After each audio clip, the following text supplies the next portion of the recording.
خطابت کی کڑی کو دوبارہ جوڑنے کے لیے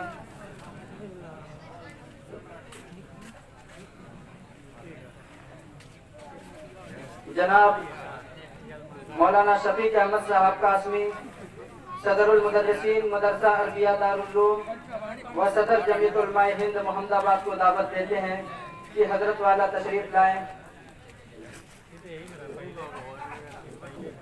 خطابت وجد میں آئے تو پھر ہتھیار بن جائے، خطابت وجد میں آئے تو پھر ہتھیار بن جائے، کبھی نیزہ کبھی خنجر کبھی تلوار بن جائے۔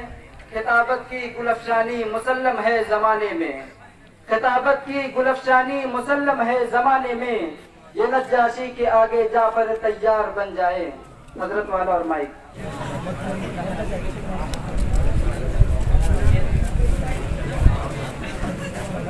الحمد لله الذي أبدع الأفلاك والأرضين، والصلاة والسلام على سيد الأنبياء والمرسلين وعلى آله وأصحابه أجمعين، أما بعد فأعوذ بالله من الشيطان الرجيم، ولا تقولوا لمن يقتل في سبيل الله أموات بل أحياء ولكن لا تشعرون، صدق الله مولانا العظيم۔ اسٹیج پر تشریف فرما معزز اساتذہ کرام، علماء عظام اور سامنے بیٹھے ہمارے بزرگوں اور دوستوں،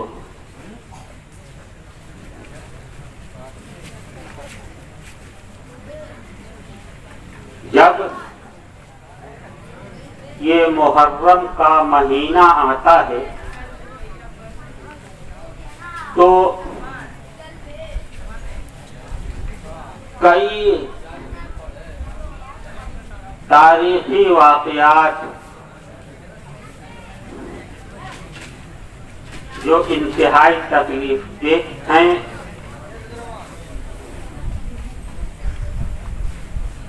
ذہن پہ اس کا عکس ابھر آتا ہے۔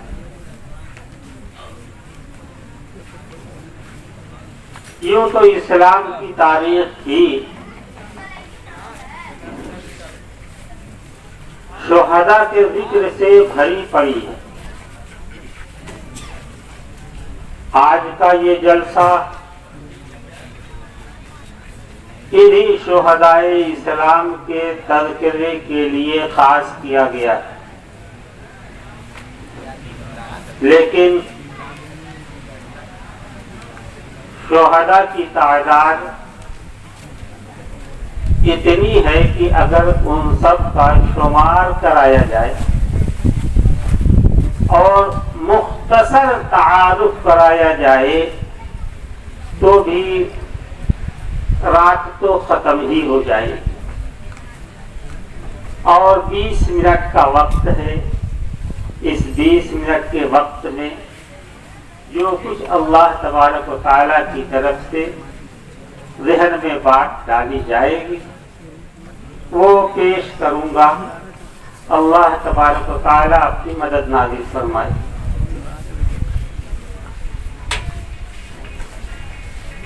اس محرم کے مہینے سے وابستہ اسلامی تاریخ کا ایک ایسا غمناک صفحہ جڑا ہوا ہے کہ جس کو جب بھی پڑھا جاتا ہے آنکھیں نمناک ہو جاتی، دل پر مردہ ہو جاتا ہے۔ اور آپ سبھی حضرات جانتے ہیں کہ ان میں سب سے مشہور شہادت کا واقعہ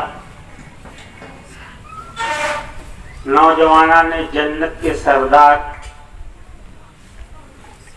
نواسہ رسول جگر گوشہ بطول حضرت حسین رضی اللہ تعالی عنہ کا.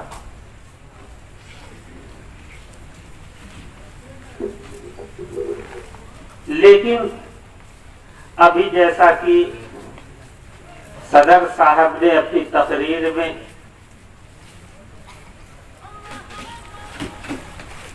جس شخصیت کا ذکر کیا، اس محرم کی پہلی تاریخ کو اسلام کی ایک جلیل القدر شخصیت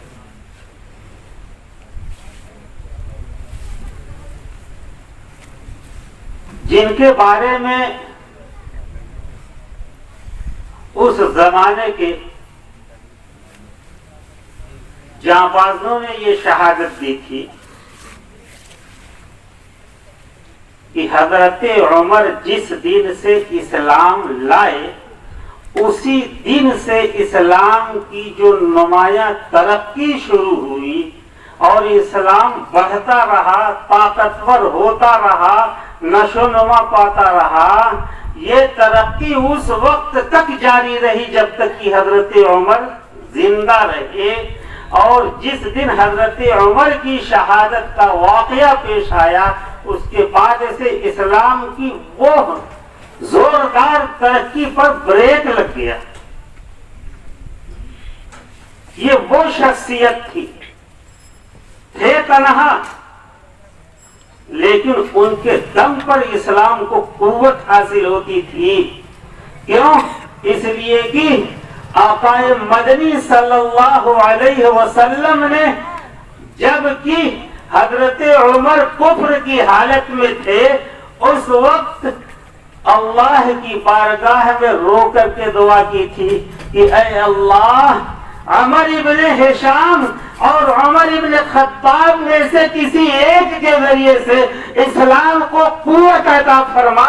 تو حضرت عمر کو اسلام کے لیے منتخب کیا گیا تھا، اسلام کو قوت پہنچانے کے لیے. اور جس دن سے حضرت عمر اسلام لائے اس دن سے اسلام کو قوت حاصل ہونا شروع ہوئی اور یہ اسلام طاقتور ہوتا رہا. اور طاقتور ہوتے ہوتے یہاں تک پہنچا کہ حضرت عمر رضی اللہ تعالی عنہ کی زندگی ہی میں اس وقت کی سپر پاور طاقت جسے فارس کہا جاتا تھا، جسے کسرا کہا جاتا تھا، حضرت عمر کے جیالوں نے اس کسرا کی دھجیاں اڑا دی تھی،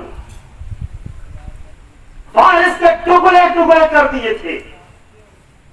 اور حضرت صلی اللہ علیہ وسلم جب ہجرت فرما رہے تھے تو چھپ چھپا کر کے آپ کی ہجرت ہو رہی تھی. علل اعلان ہجرت نہیں تھی، عام معروف راستے سے ہٹ کر کے ہجرت تھی. ادھر قریش مکہ کے سرداروں نے یہ اعلان کر دیا تھا کہ جو محمد کو پکڑ کر کے لے کر کے آئے گا اس کو اتنا اتنا سرخ اونٹ انعام میں دیا جائے گا. اس انعام کی لالچ میں نوجوانان قریش اپنے گھوڑوں کو لے کر کے نکل پڑے اور محمد صلی اللہ علیہ وسلم کی تلاش میں نکل پڑے. تلاش کرتے کرتے ان میں سے ایک جس کا نام سوراقہ تھا وہ حضور کے قریب پہنچ گیا. اللہ کی طرف سے حضور کو بچانا تھا کہ من جانب اللہ اس کے گھوڑے کا پاؤں ریت کے اندر دھنسنے لگا. جو وہ گھوڑے کو آگے بڑھانے کی کوشش کرتا گھوڑے کا پاؤں زمین کے اندر دھنستا چلا جاتا. اس واقعے کو دیکھ کر کے وہ ڈر گیا اور اس نے توبہ کی. اس وقت حضور نے خفیہ طریقے سے ہجرت کر رہے ہیں، جہاں جا رہے ہیں وہاں کیا پیش آئے گا، کون مددگار ہوگا کچھ نہیں معلوم، کیسا ٹھکانا ہوگا، کیسے حمایتی ہوں گے، کیسے بجا باز ہوں گے، کچھ نہیں معلوم. اسی بے سر و سامانی کے عالم میں حضور کہہ رہے ہیں کہ ایک وقت ایسا آئے گا سوراقہ تمہارے ہاتھوں میں کسرا کے کنگن ہوں گے. اور تاریخ نے اس منظر کو دیکھا. حضرت عمر کے زمانے میں آپ کے سپہ سالار حضرت سعد بن وقاص کی کمانڈری میں، ان کی قیادت میں کسریٰ کے محلات کو فتح کر لیا گیا اور ایران کا بادشاہ اپنے مال و دولت کو چھوڑ کر محل سے فرار ہو گیا.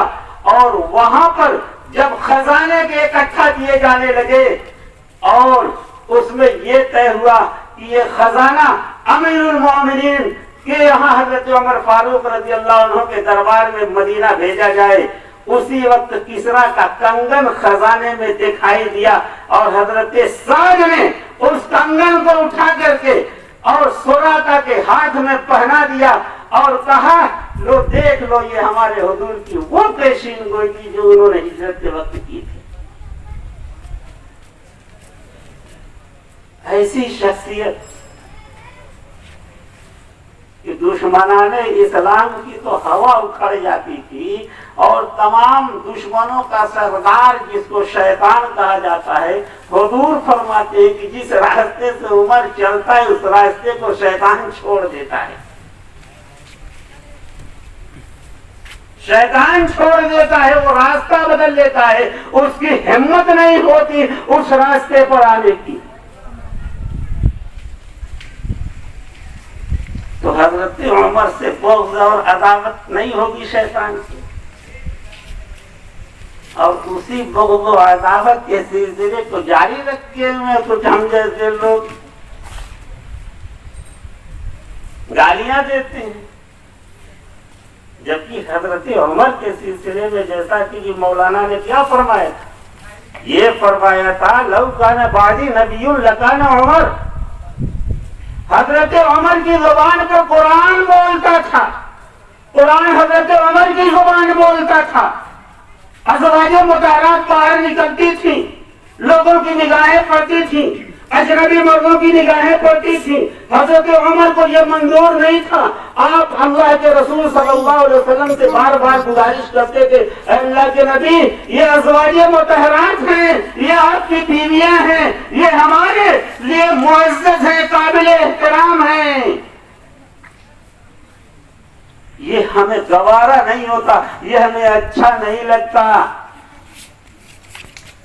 کہ آپ کی بیویوں پر دوسرے لوگوں کی نگاہیں پڑیں. کئی مرتبہ آپ نے اس خواہش کا اظہار فرمایا، اللہ کی طرف سے پردے والی آیت نازل ہوئی، پردے والی آیت نازل ہوئی. بدر کی لڑائی میں بڑے بڑے سردار مکہ پکڑے گئے تھے، لا کر کے مسجد نبوی کے ستون سے باندھ دیا گیا تھا سب کو. حضور نے مجلس مشاورت طلب کی، پوچھا کہ ان قیدیوں کے ساتھ کیا معاملہ کیا جائے. کسی کی رائے ہوئی کہ زر تاوان وصول کر کے چھوڑ دیا جائے. کچھ اور رحم دل تھے، انہوں نے کہا کہ یہ ساری شکلیں جانی پہچانی ہیں، کچھ اس میں ہمارے چچا ہیں، کچھ چچا زاد بھائی ہیں، کچھ خاندان کے بزرگ ہیں، یہ سب تو رشتے میں ہیں، زر تاوان وصول کرنے سے کیا فائدہ، ویسے ہی انہیں آزاد چھوڑ دیا جائے. تنہا حضرت عمر رضی اللہ تعالی عنہ کی رائے تھی کہ ان تمام لوگوں کو چھوٹا کر دیا جائے، اوپر سے سب کو چھوٹا کر دیا جائے، زر تاوان کو سننے کی ضرورت نہیں ہے. وہ منظر پیش کیا جائے کہ اسلام کی ہیبت کفر کے دل میں بیٹھ جائے. لیکن اللہ کے رسول صلی اللہ علیہ وسلم آپ کے اوپر رحمت غالب تھی. آپ نے حضرت ابوبکر صدیق رضی اللہ تعالیٰ عنہ کی رائے کو قبول کیا کہ ان کو فدیہ لے کر کے چھوڑ دیا جائے. ان میں سے کچھ ایسے تھے جو فدیہ دینے کی استطاعت نہیں رکھتے تھے لیکن پڑھنا لکھنا جانتے تھے. اللہ کے رسول نے کہا کہ ان کا تاوان یہ ہے کہ یہ ہمارے بچوں کو پڑھائیں اور پڑھا کر کے جب انہیں فانی کرتے تو انہیں چھوڑ دیا جائے گا.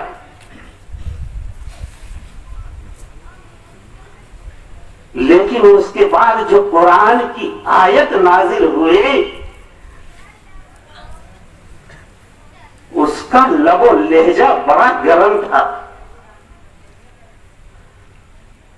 سیدھے طور پر یہ کہا گیا اتبتغون عرض الحیات الدنیا، دنیاوی زندگی کا سامان تم چاہتے ہو.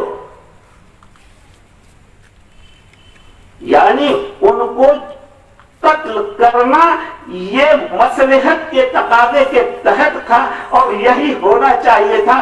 حضرت عمر کی رائے اور تھی. ایسے ہی کئی مواقع ایسے ہیں قرآن میں، 8 مواقع تو مجھے یاد ہیں، شاید کہ 8 مواقع جن میں ان کی رائے کی تائید اللہ کی طرف سے کی گئی تھی.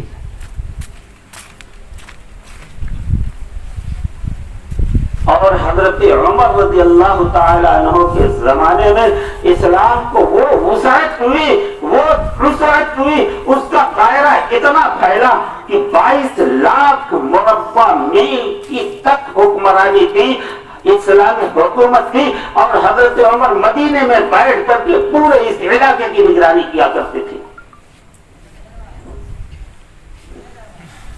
ایسی جلیل القدر شخصیت جسے محسن الامہ کہا جانا چاہیے، ایسی شخصیت کی شہادت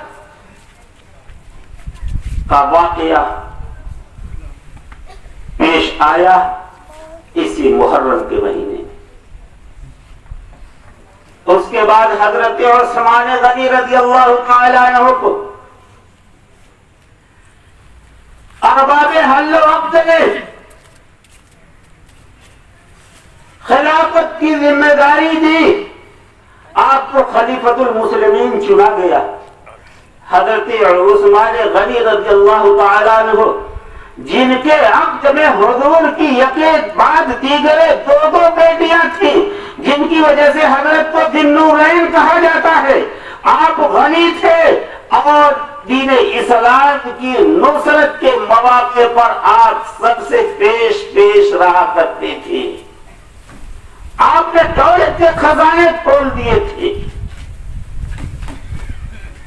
اور اس وقت پوری امت مسلمہ اور مسلمانوں کے جو باشعور اور سمجھدار طبقہ تھا ان کی نگاہ انتخاب حضرت عثمان پر پڑی تھی.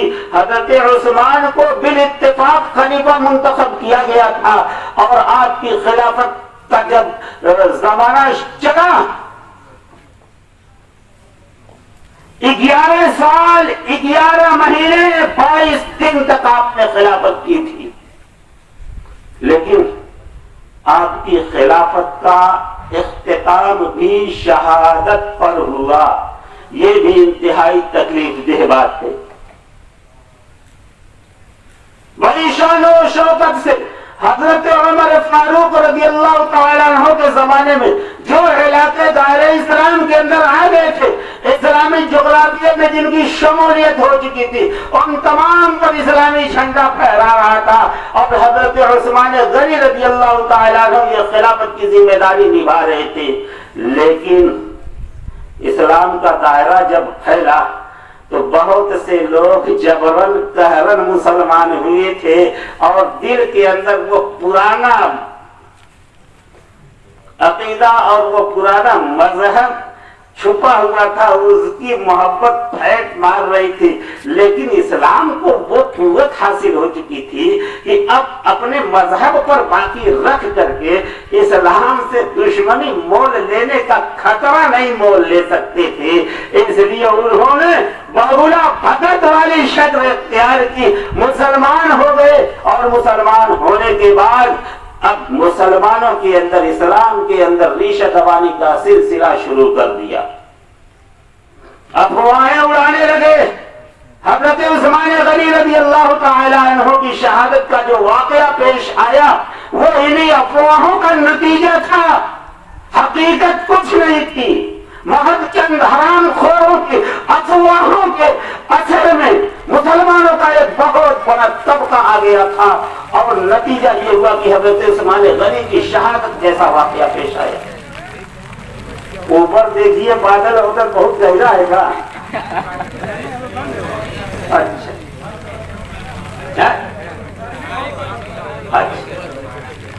تو میں یہ کہہ رہا تھا کہ حضرت عثمان غنی رضی اللہ تعالی عنہ جو خلیفۃ المسلمین تھے، آپ کے خلاف افواہ یہ پھیلائی گئی کہ آپ خلافت کے معاملے میں اپنے خاندان کو ترجیح دیتے ہیں، اپنے خاندان کو آپ فوقیت دیتے ہیں. آپ نے فلاں کو فلاں علاقے کا گورنر بنایا، وہ آپ کے خاندان کا ہے. عمر ابن عاص کو فلاں کا گورنر بنایا، وہ آپ کے خاندان کا ہے. حضرت معاویہ کو یہ آپ نے شام کا گورنر بنایا، وہ آپ کے خاندان کا ہے. بنو امیہ کے خاندان کے بیشتر افراد دیکھو قدرت میں دلچسپی کی اب سلسلہ جاری رہے. مجھ تو ایسا ہی لگتا ہے کہ سر تو اگر ٹھان لو بیٹھنا ہے تو بیٹھو، لکھیں گے کہ کچھ ہوگا. اب یہ اٹھنے بیٹھنے کا سلسلہ ختم، بیٹھ گئے جم کر کے اتنی بارش میں آپ لگیں گے نہیں. جب تو بارش شروع ہوئے تو اب اس امتحان کو چھیڑیے.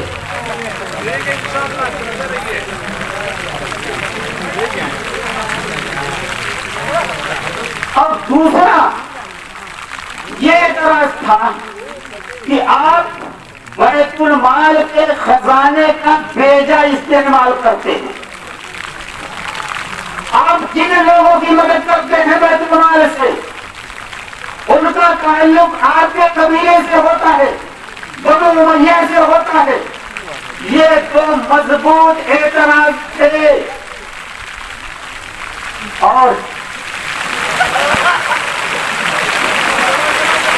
اعتراض ایسا ہے کہ پہلے ہی زمانے یہ انسانی فطرت اس سے متاثر ہو جاتی ہے. ایک ایسا ادارہ جس پر پوری قوم کا حق حاصل ہو، پوری قوم اس کی ذمہ دار ہو، اگر اس کے متعلق یہ کہا جائے کہ یہ ادارے کا فلاں ذمہ دار یہ اس ادارے کا بیجا استعمال کرتا ہے اور اس کو اپنے مفاد میں استعمال کرتا ہے، اپنے خاندان والوں کو ترجیح دیتا ہے، تو میں کتنوں نمازی ہوں، کتنوں روزے دار ہوں اور تسبیح گھمانے والا ہوں، پھر بھی عوام میری مخالف ہو ہی جائے گی. اور بہت دور کے جانے کی ضرورت نہیں ہے. آج سے پہلے 2014 میں جس حکومت کا باجا بجا تھا اس کے خلاف سب سے بڑا پروپیگنڈا یہی کیا گیا تھا کہ یہ گاندھی پریوار کی جاگیر بن چکا ہے. یہ ملک گاندھی پریوار کی جاگیر بن چکا ہے، یہی پروپیگنڈا کیا گیا اور حکومت کو کانگریس کو بے دخل کر دیا گیا. ہر زمانے میں ایسا ہوتا رہا ہے. جب کوئی پروپیگنڈا بہت زیادہ حاوی ہو جاتا ہے، ذہن اس سے متاثر ہو جاتے ہیں، اور اس قسم کے پروپیگنڈے سے متاثر ہونا یہ انسانی فطرت ہے. بہرحال مصر سے، شام سے، عراق سے، کوفہ سے جو لوگ مخالف تھے وہ سب کی سب مدینہ کے اندر آ کر جمع ہو گئے اور مطالبہ کرنے لگے حضرت عثمان غنی سے کہ استعفا دو، استعفا دو، استعفا دو.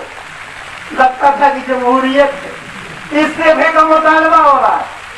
حضرت عثمان، آپ بھی سوچتے ہوں گے کہ جب عالم اسلام ہر علاقے سے 62 شخصیات جمع ہو گئی اور حضرت عثمان سے استعفے کا مطالبہ ہو رہا ہے، میں خلافت سے معذور کیے جانے کا مطالبہ ہو رہا ہے، تو حضرت عثمان کاہے چپکے رہے مسند خلافت سے؟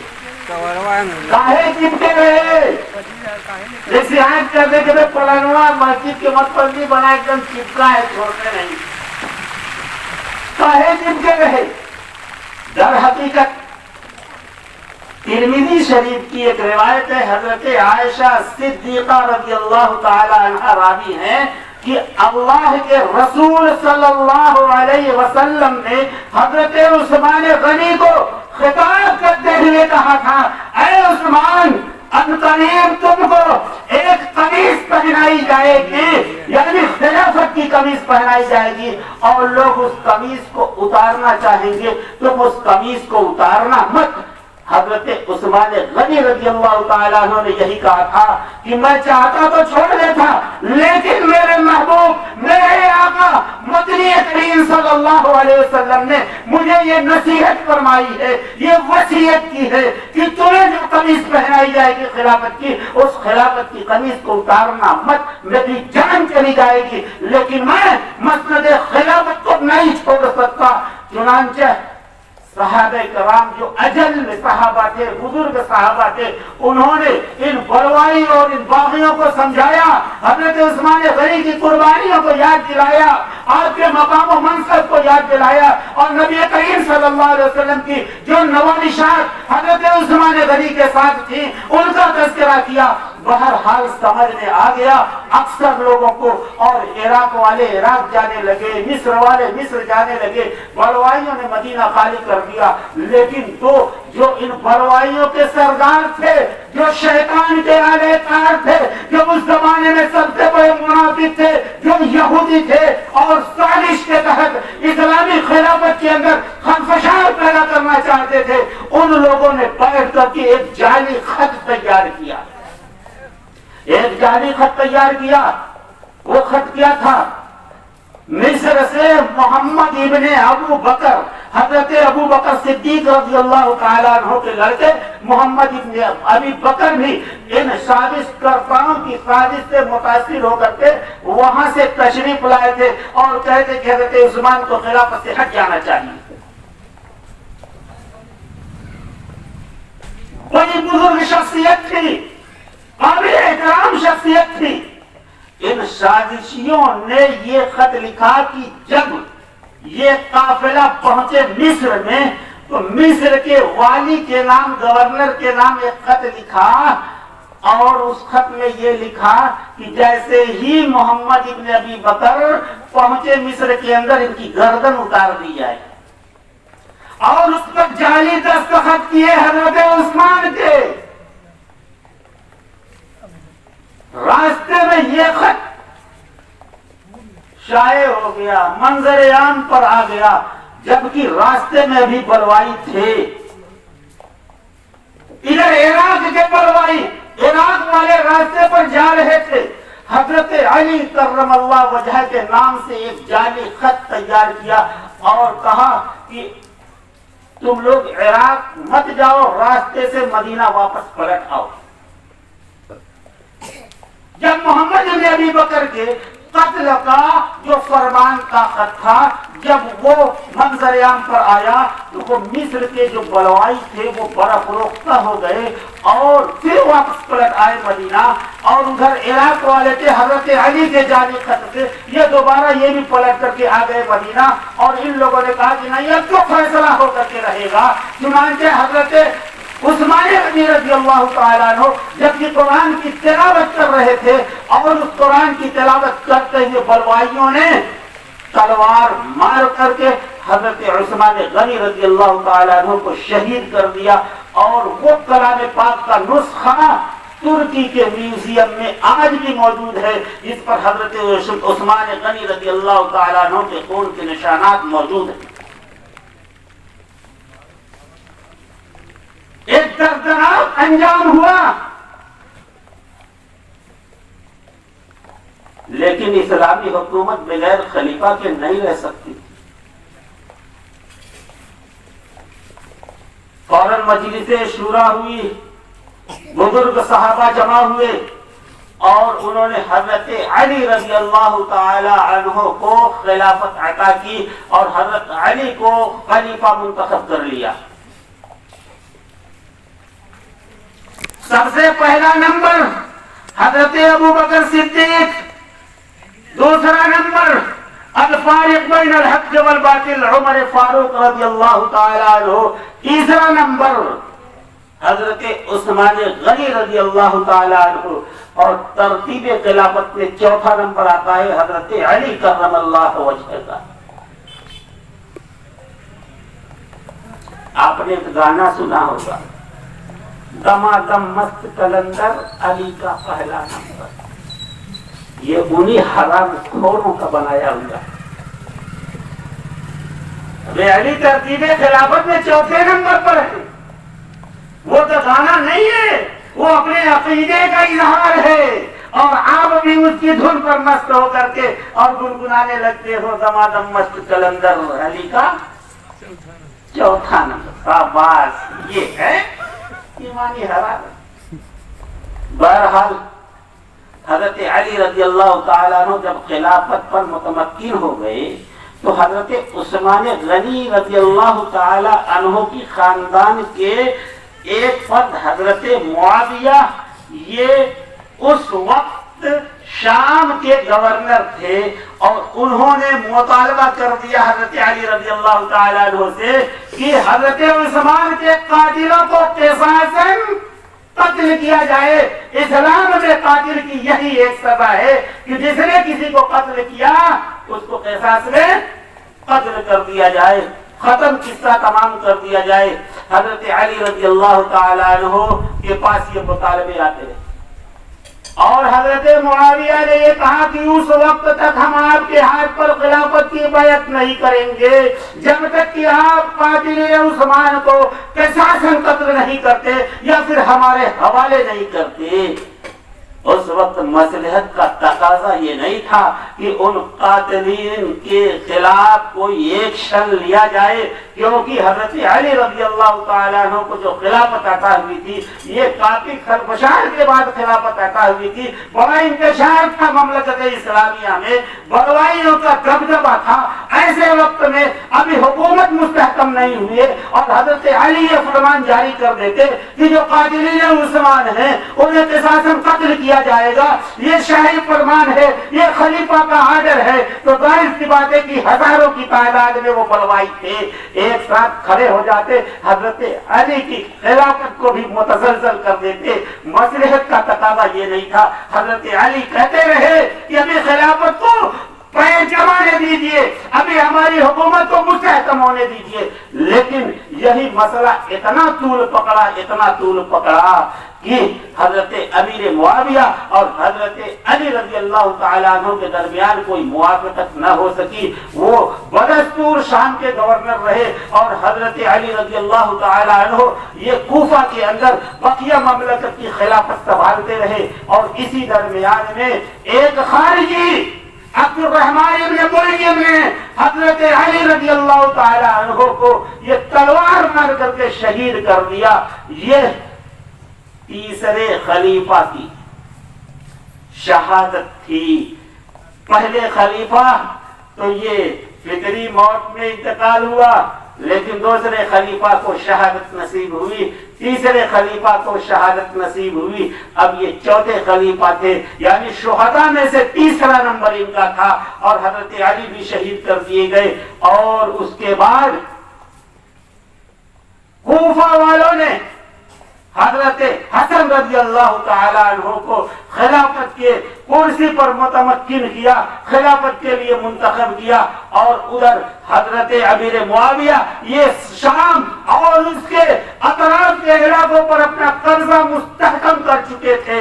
حضرت حسن رضی اللہ تعالیٰ عنہ نے حضرت معاویہ سے صلح کر لی اور آپ کے ہاتھ پر بیعت کر لی، اور حضور کی وہ پیشین گوئی سچ ثابت ہوئی، جبکہ آپ نے حضرت حسن کو جبکہ وہ چھوٹے بچے تھے گود میں لیے ہوئے آپ نے فرمایا تھا کہ ہو سکتا ہے کہ اللہ تبارک و تعالیٰ اس کے ذریعے مسلمانوں کی دو بڑی جماعت میں صلح کرا دے، اور حضرت حسن کے ذریعے سے وہ صلح مکمل ہوئی تھی۔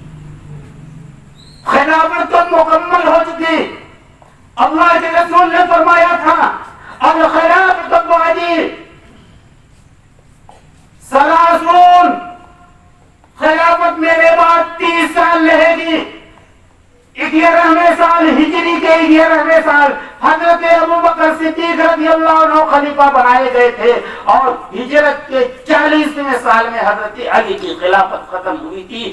یہ 30 سال تک خلافت چلی، جس کو عرف میں خلافت راشدہ کہا جاتا ہے، اور ان کو خلفائے راشدین کہا جاتا ہے۔ اور اس کے بعد جب حضرت امیر معاویہ پر تمام اہل اسلام کا اتفاق ہو گیا تو اب وہاں سے خلافت نہیں چلی، وہاں سے امارت چلی. اس لیے حضرت معاویہ کو امیر کہا جاتا ہے، امیر المؤمنین. اور جب حضرت ابوبکر صدیق کا نام آتا ہے تو خلیفۃ المسلمین کہا جاتا ہے، اور جب حضرت عمر فاروق کا نام آتا ہے تو خلیفۃ المسلمین کہا جاتا ہے. خلیفۃ المسلمین حضرت عثمان کہا جاتا ہے، خلیفۃ المسلمین حضرت علی کہا جاتا ہے. لیکن جب معاویہ کا نمبر آتا ہے تو امیر المعاویہ کہا جاتا ہے، امیر المؤمنین کہا جاتا ہے. آپ امیر تھے. حضرت امیر معاویہ کا جب آخری وقت آیا، کچھ باشعور افراد تھے جو دربار سے وابستہ تھے. حضرت عثمان غنی رضی اللہ تعالیٰ عنہ سے لے کر کے حضرت علی اور حضرت امیر معاویہ کے درمیان، اور حتیٰ کہ امہات المومنین کے درمیان جو دو عظیم جنگیں ہوئی، ان تمام جنگوں کا مشاہدہ کر چکے تھے. یہ دیکھ رہے تھے کہ امیر معاویہ کی آنکھ اگر بند ہوئی تو پھر خلافت کے مسئلے پر، امارت کے مسئلے پر ایک انتشار برپا ہوگا اور ایک خلفشار برپا ہوگا.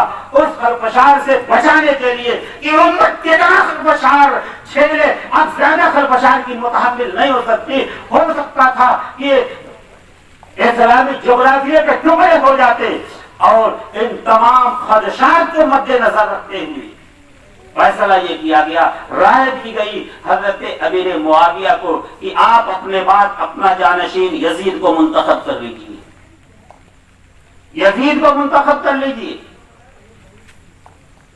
آپ نے اپنے بیٹے کی جانشینی کا اعلان کر دیا. لیکن یہ ایک ایسی چیز تھی جو حضور کے بعد سے اب تک دیکھی نہیں گئی تھی. حضور نے اپنا جانشین صراحت کے ساتھ متعین نہیں کیا تھا، اشاروں میں، کنایوں میں اور بہت سے معاملات میں اپنا قائم مقام بنایا تھا. حضور کا اشارہ مسلمان سمجھ رہے تھے، اس لیے جب حضور پردہ فرما گئے تو مسلمانوں نے بغیر کسی اختلاف کے، بغیر کسی چونو چرا کے حضرت ابوبکر صدیق رضی اللہ عنہ کے ہاتھ پر بیعت کر لی تھی. اور حضرت ابوبکر صدیق رضی اللہ عنہ کی وفات کا جب وقت آیا تو حضرت عمر کے ٹکر کا کوئی دوسرا شخص نہیں تھا، اس لیے ان کے نام پر اتفاق بالکل آسان تھا، اختلاف کی کوئی گنجائش نہیں تھی. حضرت عمر فاروق کو آپ نے اپنا جانشین بنایا تھا، اور حضرت عمر فاروق اور حضرت ابوبکر صدیق کے درمیان کوئی قبیلے کی نسبت بھی نہیں تھی، کوئی رشتہ داری بھی نہیں تھی. اس لیے کسی کو شمار نہیں ہوا، یہ اعتراض نہیں ہوا کہ آپ نے اپنے خاندان کو فوقیت دی ہے، آپ نے اپنے کو فائدہ پہنچایا ہے. نہیں، کوئی تعلق نہیں تھا. مسلمانوں نے برکت اور رغبت قبول کیا. حضرت عثمان غنی رضی اللہ تعالیٰ عنہ کو جب خلافت ملی، حضرت عمر اور عثمان کے اندر کوئی خاندانی نسبت نہیں تھی، کوئی قبیلے کی موافقت نہیں تھی. حضرت عثمان غنی رضی اللہ تعالیٰ عنہ کو شورا نے منتخب کیا تھا. حضرت عثمان کے بعد حضرت علی آئے. حضرت علی اور حضرت عثمان کے درمیان کوئی خاندانی نسبت نہیں تھی. یہ قبیلے قریش میں سے، بنو ہاشم میں سے تھے حضرت علی، اور حضرت عثمان غنی رضی اللہ تعالیٰ عنہ بنو امیہ میں سے تھی. اس لیے لیکن حضرت امیر معاویہ نے اپنے بعد جب اپنے بیٹے کو جانشین بنایا تو مسلمانوں کو سخت اعتراض ہوا، اور یہ کہا کہ یہ تو قیصریت جاری ہو گئی ہے، یہ تو اسلام کے اندر باپ بیٹے کی جانشینی چل رہی ہے. اس کے بعد یہ سلسلہ عجم کا جاری رہا، ایک نئی بدعت ایجاد ہو گئی. تو پھر وہی صورتحال ہوگی مملکت اسلامیہ میں جو قیصر و کسریٰ کے اندر ہے کہ باپ کے بعد بیٹا، بیٹے کے بعد پوتا، چاہے وہ نااہل ہی کیوں نہ ہو. اس لیے اعتراض ہوا. لیکن مسلمانوں کی ایک بڑی جمعیت نے یزید کی جانشینی قبول کر لی، بیعت کر لیا. کیوں؟ اس لیے کہ بخاری شریف کے اندر حضرت صلی اللہ علیہ وسلم کی ایک روایت ہے کہ اے مسلمانوں، اگر دیکھو کہ تمہارا امیر کوئی گڑبڑ کام کر رہا ہے، کوئی غلط کام کر رہا ہے تو صبر کرو. ہرگز ہرگز امیر کی اطاعت سے ایک بالشت بھی خروج نہ کرنا، کیونکہ جس نے خروج کیا اور اسی حالت میں مر گیا وہ حالت کفر کے اندر مرے گا. اس لیے مسلمانوں نے اس جانشینی کو قبول کر لیا. لیکن مدینہ کے اندر دو افراد تھے جنہوں نے علی الاعلان اس کی مخالفت کی. ایک عبداللہ ابن زبیر اور دوسرے حضرت حسین رضی اللہ تعالی عنہ. آگ سے یزید کی مخالفت اس بنیاد پر نہیں تھی کہ یزید فاسق تھا، یزید فاجر تھا، یزید شرابی تھا، یزید کبابی تھا. خدا کی قسم کر رہا ہوں کہ سن 60 ہجری رجب سے لے کر کے جمادی الاخری تک ان ابتدائی 4-5 مہینوں میں کوئی مائی کا لال کسی بھی مستند تاریخ کے کوئی کسی حوالے سے یہ ثابت نہیں کر سکتا کہ یزید کے ابتدائی 6 مہینوں میں کہیں سے کسی بھی شخص نے اس کے کیریکٹر پر کوئی الزام لگایا.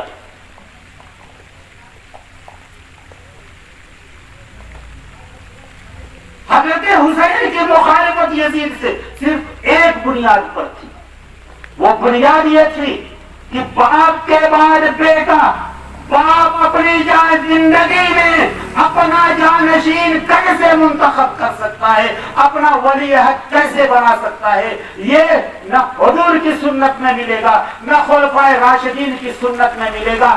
خلفائے راشدین کی سنت اس بدعت سے خارج ہے، اس لیے اس نئے عمل کو ہم قبول نہیں کرتے. اور مخالف کے قدم جانب تھے. بہرحال مخالفتیں ہوئی.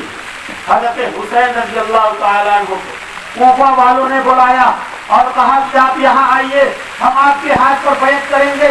آپ کوفہ جا رہے تھے، راستے میں کربلا کے میدان پر یزید کی فوجوں میں اور آپ کے ساتھیوں میں مقابلہ ہوا اور تاریخ کا وہ دردناک واقعہ پیش آیا جسے سانحہ کربلا اور واقعہ کربلا کے نام سے جانا جاتا ہے.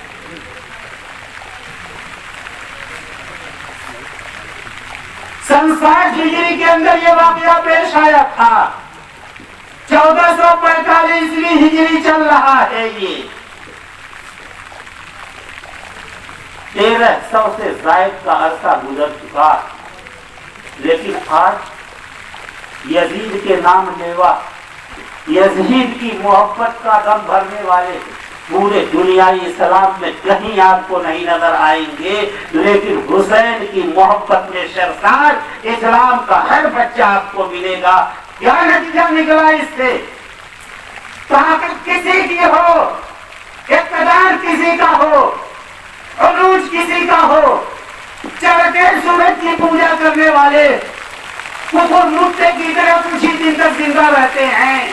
لیکن جب بارش کی نمی ختم ہو جاتی ہے اور سورج کی تمازت آتی ہے تو یہ پرمتے سورج کی تمازت کو برداشت نہیں کر سکتے اور گل جاتے ہیں. لیکن اس وقت جو حق کا ساتھ دیتا ہے، باطل کے سامنے کھڑا ہو جاتا ہے، اگر جب اس وقت وہ کتنا مجبور ہو، کتنا کمزور ہو، تنہا ہو، لیکن تاریخ خدا کی قسم کر رہا ہوں کہ تاریخ اس سیالے کو یاد رکھتی ہے. جیسا کہ آج حضرت حسین کو تاریخ یاد کر رہی ہے.